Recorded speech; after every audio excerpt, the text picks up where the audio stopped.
Hello and welcome to CMS Forex Daily Video Recap. I'm your fundamental market analyst, Nick Nassad. Today is Tuesday, August 17, 2010. We had a return of risk appetite in currency markets today, with better than expected US industrial data lifting the mood in markets, which helped equities and commodities to rally. The dollar lost ground against the euro, but rose against the yen as traders bought quote-unquote risk-on trades. Earlier in the session, we also had Ireland selling the maximum intended 1.5 billion euros in government bonds at an auction, which reassured markets that demand remained strong for high-yielding European sovereign bonds. A successful Spanish government bond auction drove home that message even further. Irish bond prices had come under pressure last week, and that had hurt the euro during trading last week. The euro also gained against the traditional currency safe harbors, not just the dollar, but also the yen and here the Swiss franc. We had seen how much the Swiss franc has gained on the euro over the last 5 sessions, but today we finally found some support around 1.33 and managed to pair at least the losses from yesterday. The strong bond auctions did help to soothe concerns about the abilities of countries at the periphery of the Eurozone to recapitalize. Last week, the ECB had to buy short-dated Irish government bonds in an effort to ease investors' fears about the country's bank's ability to recapitalize. Going back to the euro dollar, though, we did see the euro gains on that auction news, tempered somewhat by a report that expectations for Germany's economy did slide in August, according to a closely watched survey by the ZEW Economic Research Institute. In that report, the ZEW economic sentiment fell to 14 from 21.2. This measure reflects future expectations, according to institutional investors and market analysts. While the extremely buoyant spring and summer were reflected in the strongest ever monthly rise in the current conditions sub-index, which rose to 44.3 from 14.6, the headline figure hints that the strong second quarter growth is unlikely to be repeated. Turning to the US, we finally had a release which surprised on the upside as industrial production climbed 1% in the month of July. Forecasts had called for a smaller 0.5% increase.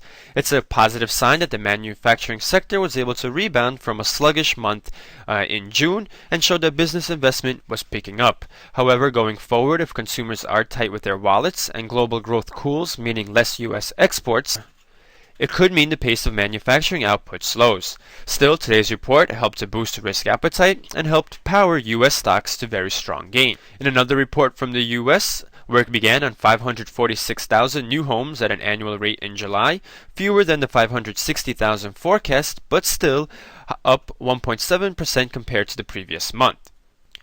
Producer prices in the U.S., meanwhile, increased in July for the first time in 4 months, easing concerns that the U.S. slowdown in growth will promote deflation or a protracted drop in prices that hurts the economy. Wholesale prices rose by 0.2% on the month, with core rates up better than expected 0.3%. Taking a look at a currency pair closely tied to global growth outlook and risk sentiment, the US dollar Canadian dollar, we see it moving sharply in favor of the Canadian dollar, moving back down to test the 1.03 level, a level of support we had come close to in the middle of last week, and from which, after breaking it as resistance, we tested as support and rallied from there. Now, these very strong gains in favor of the greenback last week came as we had concerns about global growth gripping currency markets, but following some topping off, we're actually seeing some risk appetite on the back of the positive US data. If we draw a Fibonacci retracement of the rally in this pair from around the 1.01 area up to 1.05, we see that the move today came close to testing the 50% retracement area, so we moved one half of this upswing, or we retraced one half of that swing. In a look at a second commodity currency tied to global growth, the Australian dollar, US dollar, here too we see the Aussie rallying, extending its bounce up off an important technical level at 0.8850 that we had examined in yesterday's video.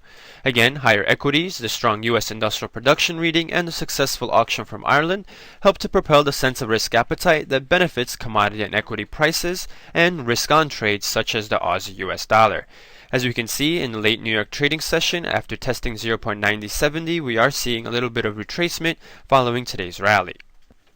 This level had acted as a level of resistance early in late July that was broken, and now may be again an important level and testing it as resistance. Now, one currency pair that wasn't able to capitalize on the move towards higher yielders was the Great Britain pound against the US dollar. It paired its gains from yesterday's session, in which it had rallied, and retested its lows from late last week and early in Monday's session around 1.5550. Here, the impetus may have been a weaker core CPI reading, which would further the case that inflation will cool in the UK as the economy digests more austerity measures from the government.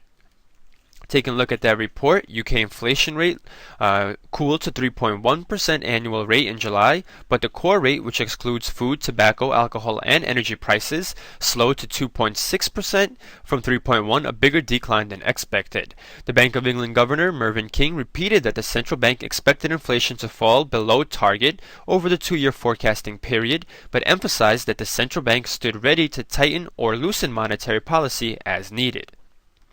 Well, the market seems to think that inflation will in fact cool and that there's more chance the bank will have to support the economy rather than raise interest rates in order to stem inflation's rise, and that's why we may have seen the pound pressured in today's trading despite the move towards higher yielders in most of our other currency pairs. So that's a look at today's highlights of both fundamental and market highlights. And if we look at the upcoming fundamental docket, we see that we have that it's very light in terms of any key releases. Tonight, Australia posts a measure of its leading indexes as well as wage price index, while overnight we get the Bank of England meeting minutes. In the North American session, we actually have no key releases.